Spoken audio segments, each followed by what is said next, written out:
ఖమ్మం నగరంలో దొంగలు బీభత్సం సృష్టించారు. వైఎస్ఆర్ కాలనీలోని 7వ లైన్లో పలు ఇళ్లలో ఒకేసారి చోరీకి పాల్పడ్డారు. ఈ ఘటనలో దాదాపు 70,000కు పైగా క్యాష్తో పాటు కొన్ని బంగారు, వెండి ఆభరణాలు కూడా చోరీ అయినట్లు ప్రస్తుతం పోలీసులు గుర్తించారు. గత కొద్దిసేపటి క్రితం ఘటనా ప్రదేశానికి చేరుకున్న పోలీసులు క్లూస్ టీంతో సహాయంతో ఆధారాలు కూడా సేకరించే ప్రయత్నం చేశారు. సరిగ్గా నిన్న ఇదే ఇంట్లోకి అర్ధరాత్రి సమయంలో దొంగలు ఇంట్లోకి ప్రవేశించి చొరబడి నానా బీభత్సం అయితే సృష్టించారని చెప్పుకోవాలి. ఇంట్లో ఎవరూ లేని సమయంలోనే ఈ దొంగతనానికి పాల్పడిన సమాచారం అవుతుంది. ఇంటి యజమానులంతా కూడా బయటికి వెళ్ళినటువంటి నేపథ్యంలో ఇంటికి తాళం వేసిందన్నటువంటి విషయాన్ని గమనించినటువంటి సదరు దొంగలు నిన్న రాత్రి ఇంట్లోకి చొరబడి ఇలా చెల్లా చెదురుగా ప్రస్తుతం చేసినటువంటి పరిస్థితి కనిపిస్తుంది. అటు బీరువాని కూడా పూర్తి స్థాయిలో బ్రేక్ చేసే ప్రయత్నం చేశారు. ఆ ఇంట్లో ఉన్నటువంటి బంగారు ఆభరణాలను కూడా చోరీ చేశారు. ప్రస్తుతం ఈ ఇంటి యజమాని కూడా ప్రస్తుతం అంతా ఉన్నారు. వారితో కూడా మాట్లాడించే ప్రయత్నం చేద్దాం. అమ్మ, ఏం జరిగింది? ఎన్ని గంటలకు మీకు సమాచారం వచ్చింది ఇలా జరిగిందని?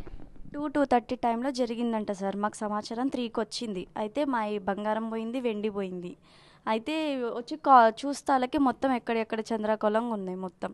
ఇక్కడే కాకుండా పలానా చోట మా అత్తయ్య వాళ్ళు కూడా డోర్ పగలగొట్టి తీశారు. వాళ్ళే క్యాష్ పోయాయి.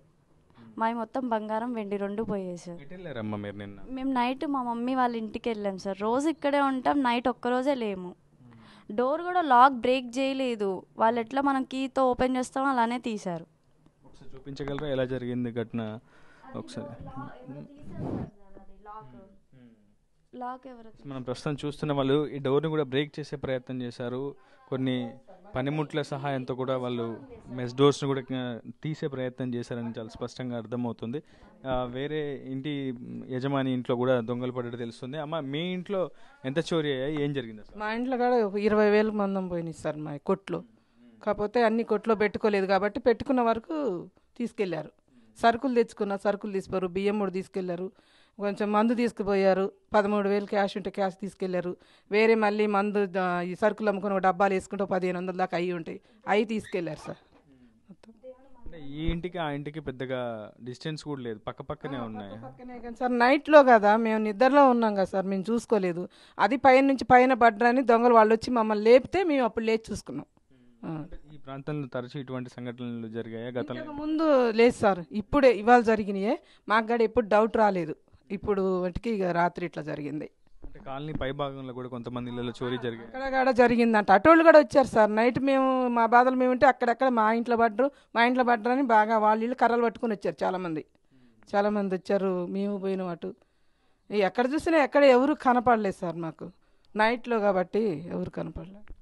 ప్రస్తుతం చూస్తున్నాము, ఒకేసారి దాదాపు 5 నుంచి 6 ఇళ్లలో దొంగలు చోరీకి అయితే పాల్పడ్డారు. సుమారు 80,000కు పైగా నగదు, అటు బంగారు, వెండి ఆభరణాలు కూడా చోరీ అయినట్లు ప్రస్తుతం బాధితులు చెప్తున్నారు. గత కొద్దిసేపు క్రితం సిసిఎస్ పోలీసులు, స్థానిక పోలీసులు వచ్చి ఘటనను పూర్తి స్థాయిలో ప్రదేశాన్ని పరిశీలించారు.